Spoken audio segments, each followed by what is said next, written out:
It's great to be in the SEC. You're listening to the SEC Recap Podcast. I'm your host, Ben Warren. This is our Game of the Week. No, our Game of the Century episode. Number 1, Tennessee. Number 3, Georgia. SEC East Showdown. So much to get into. But before we do, go to Twitter. Give us a follow at SEC Recap. Remember, you can get all of our content. You can get the articles that I write for these podcasts at secrecap.com/articles. It's got all the stats and other info in it. We're available on YouTube. Like, subscribe, share with your friends, get notified for new episodes each and every week.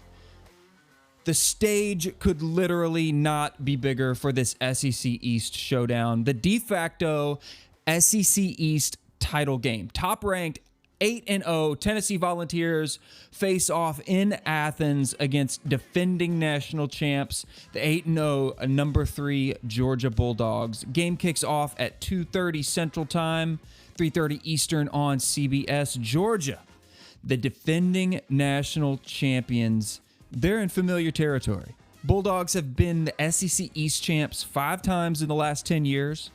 However, they have only won the SEC championship once in that time span. That was in 2017. Tennessee has spent this century in the proverbial SEC desert. The Vols have not been to an SEC title game since 2007, a game they lost to LSU. They have only 3 SEC East titles in the last 21 years. Vols have not won an SEC championship since, wait for it, 1998. Kirby Smart and his Bulldogs have grown accustomed to being in the spotlight. They are very comfortable being on top, and they are not going to let the challenge of this moment have any effect on their preparation. The Bulldogs are a smart, composed, disciplined, defensive-minded team of top-tier college football players. Meanwhile, Josh Heupel and his Volunteers are on an historic, meteoric rise of their own. In just a year and a half, Heupel has installed a high-powered, explosive offense that doesn't require top-tier talent to run effectively. The catch? The Vols have a Heisman frontrunner quarterback and a slew of studs at wide receiver, including 2, Jalen Hyatt, Cedric Tillman, on the Biletnikoff Award watch list. Tennessee's offense is ranked number 1 in the country. Georgia's defense is ranked number 2 in the country. It's the age-old question, what happens when an unstoppable object meets an immovable wall? Well, we get the most epic regular season college football game of this century, and I don't think I'm being hyperbolic when I say that.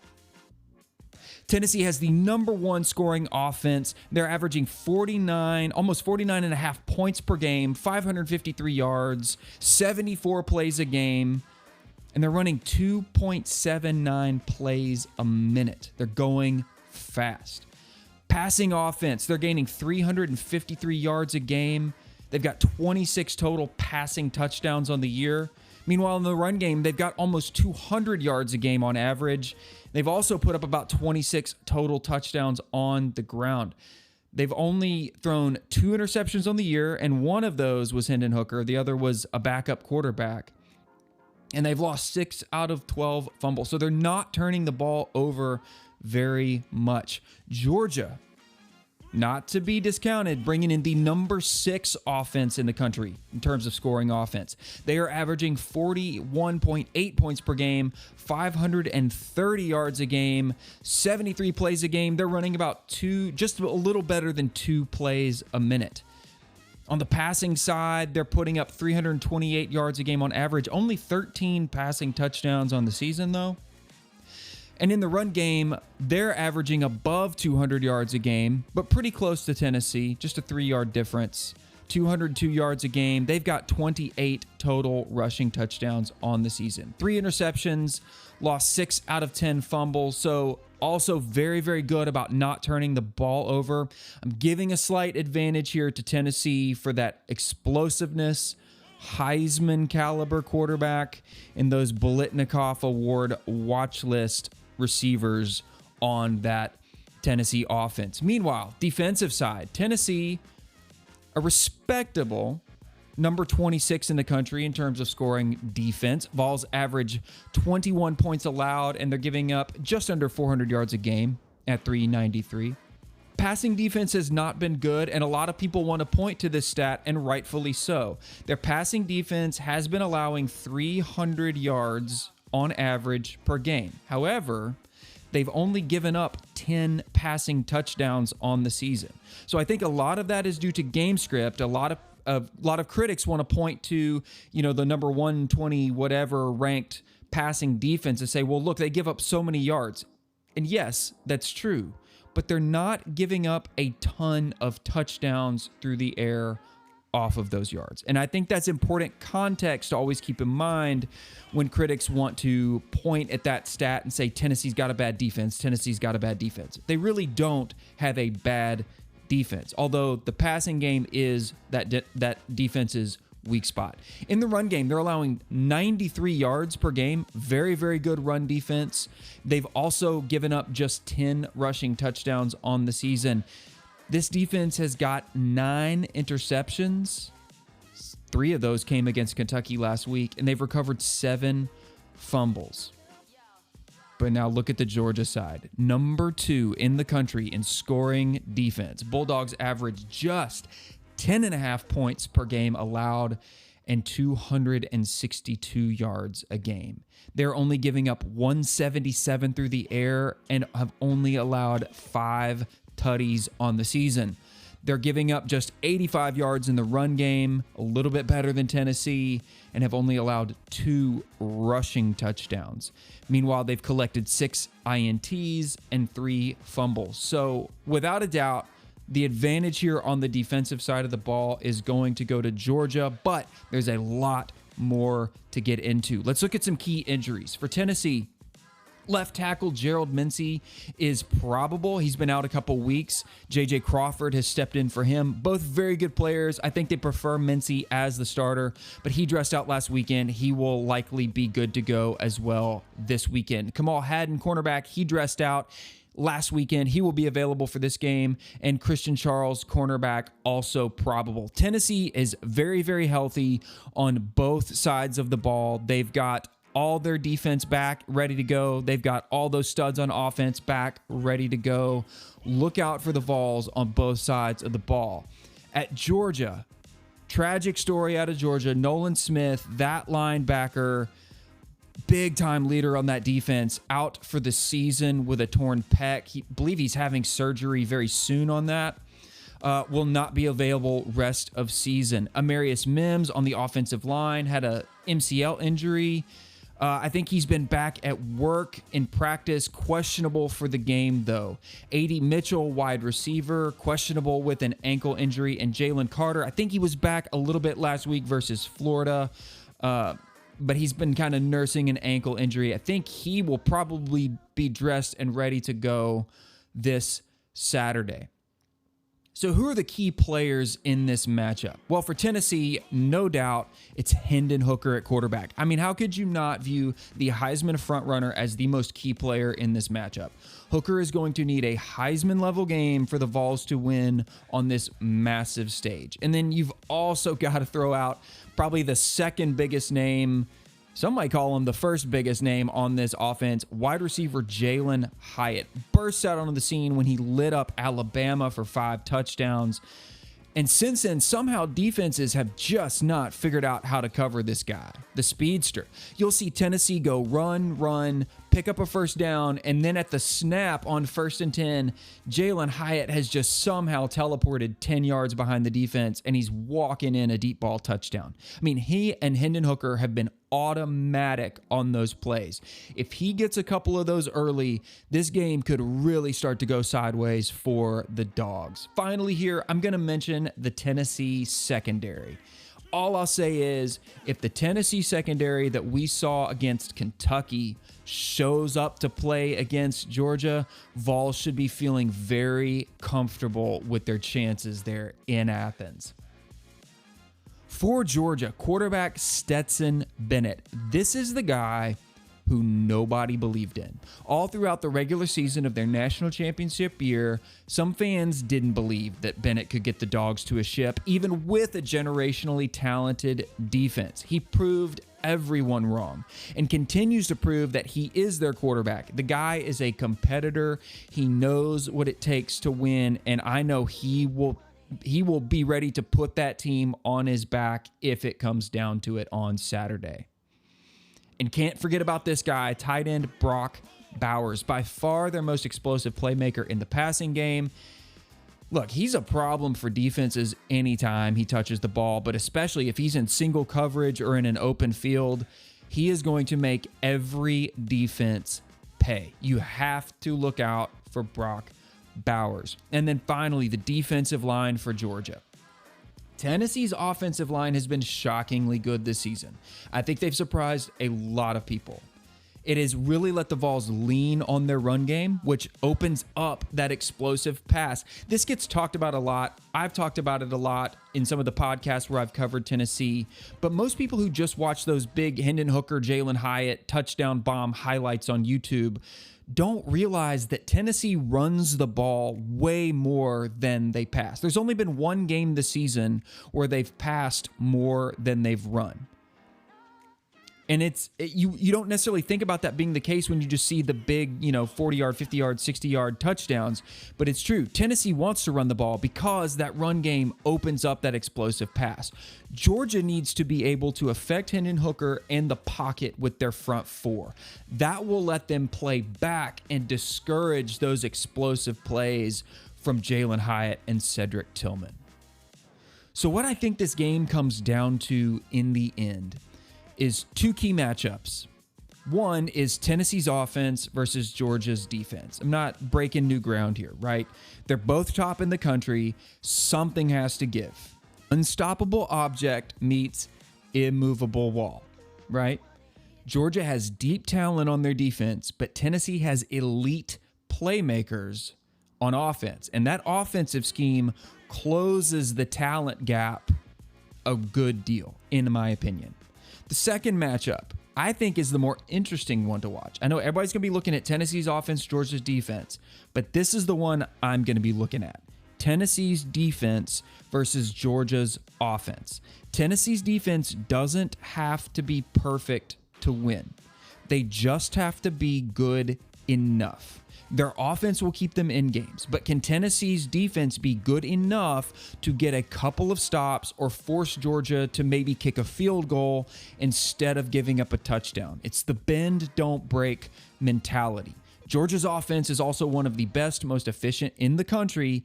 It's that efficiency that could make it a long day for the Vols. Georgia doesn't want this game to turn into a shootout, which would favor Tennessee, and they don't want to play from behind. They will want to slow Tennessee early, prevent the Vols from taking a 2-score lead, and let their offense operate without pressure. Tennessee has been tested offensively and defensively this season. Georgia, I'm going to say, has not been tested very much offensively or defensively.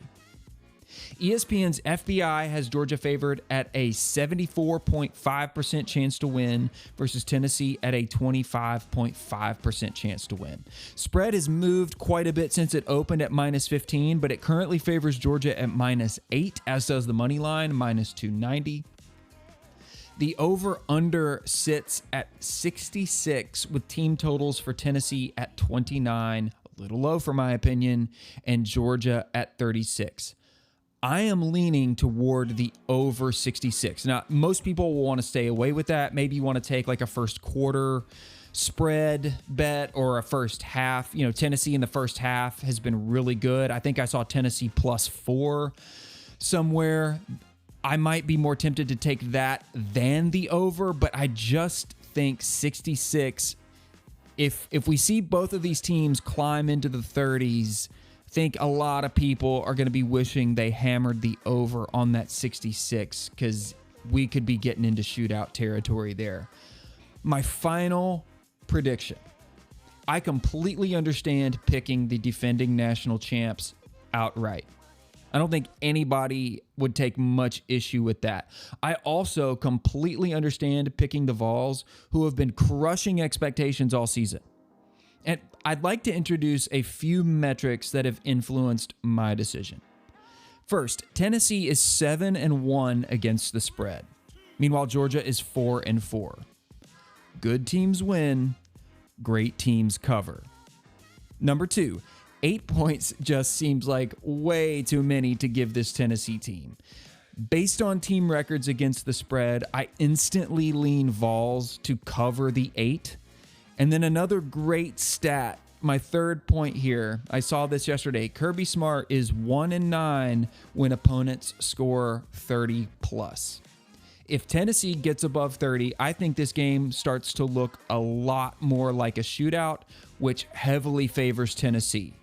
Tennessee has been tested this season. They've had to fight through the end in a couple of big games, Alabama and Pitt. That Alabama game came down to 2 field goals. Alabama missed theirs, Tennessee made theirs. And Pitt, that game ended up going into overtime. It took a defensive showing from Tennessee to give themselves a chance at victory there.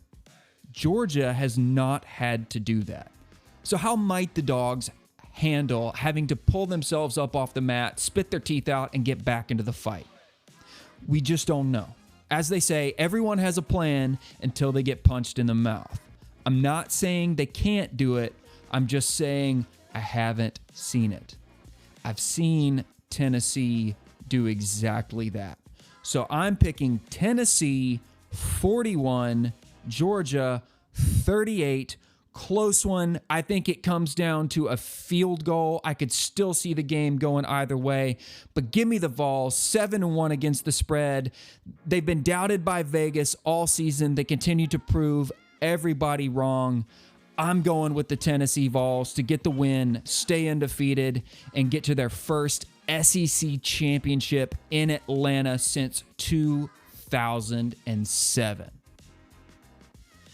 The rest of my Week 10 predictions, starting with the noon games. We have Kentucky at Missouri. Give me Kentucky like 24-20 in a game that absolutely nobody wants to watch and that I guarantee probably none of those players even want to play. Then we got Florida at Texas A&M. Man, the sicko in me wants to see the Texas A&M dumpster fire burn a little brighter. But the Aggies finally showed some offense last week. I think this one might be close, like 30-27 close. And I actually think the Aggies could be on the right side of that score on Saturday. Next up, we have Liberty at Arkansas. A really good game. I don't know that this is a game that every SEC team wants to be playing late in the season. I don't know who scheduled this game, but I think Arkansas has bounced back to a degree where they should be able to put Liberty away, but that's not a team that you just want to overlook. Like I said, late in the season, just bad scheduling job there. But give me the Hogs, 37-27. I think Liberty might keep it a ball game, but man, KJ Jefferson, Rocket Sanders, they've been so good on that run game. I just don't think Liberty can stop that. Then one of the big ones, we've got Alabama, number 6 Alabama at number 10 LSU. You're going to have to stay tuned to my other game of the week pod and article for that. So check those out. I'll give you my full breakdown and prediction just like I did here for Tennessee, Georgia. Then we got Auburn at Mississippi State. Boy, after everything that's happened with Auburn, this is State's game to lose. So I'm going to pick the Bulldogs by 2 touchdowns. I don't know what the final score will look like. I just don't know that Auburn's going to have much will going into this game. So give me the Bulldogs, couple scores. Last game of the evening, it's sharing a time slot with Alabama, LSU, South Carolina at Vanderbilt. Disappointing loss for South Carolina last week at home to not a very good Mizzou team. Now they travel to Nashville to take on another bottom of the SEC team in Vandy. What is the deal with this one? Let's take 2 of the worst teams to watch in the SEC, put the game at prime time. I don't even care enough to pick a score because the outcome of this game is completely inconsequential to anything in the SEC, and everybody's going to be watching Alabama at LSU. So my final prediction on that one, it doesn't matter. That's going to do it for today's show. Guys, thank you so much for listening to the Game of the Week, Tennessee at Georgia. Please follow us on Twitter at SEC Recap. Check out our merch, bonfire.com/store/SEC Recap. Got some awesome, and I mean awesome, SEC Pride merch. Please, please, please go check that out. It helps out the show a ton. If you're listening in audio form, please go to Spotify or Apple Podcasts. Leave us a rating and review. It helps us grow the show. If you're listening to us on YouTube, sub to the channel. Smash that thumbs up. Like, we're trying to grow. We want to get to 100 subs on YouTube. I'm going to start doing video stuff very soon. I've already got some from our Four Horsemen podcast on there. Guys, thank you so much for listening. Have a great week. Have a great weekend. It's great to be in the SEC right here on the SEC Recap.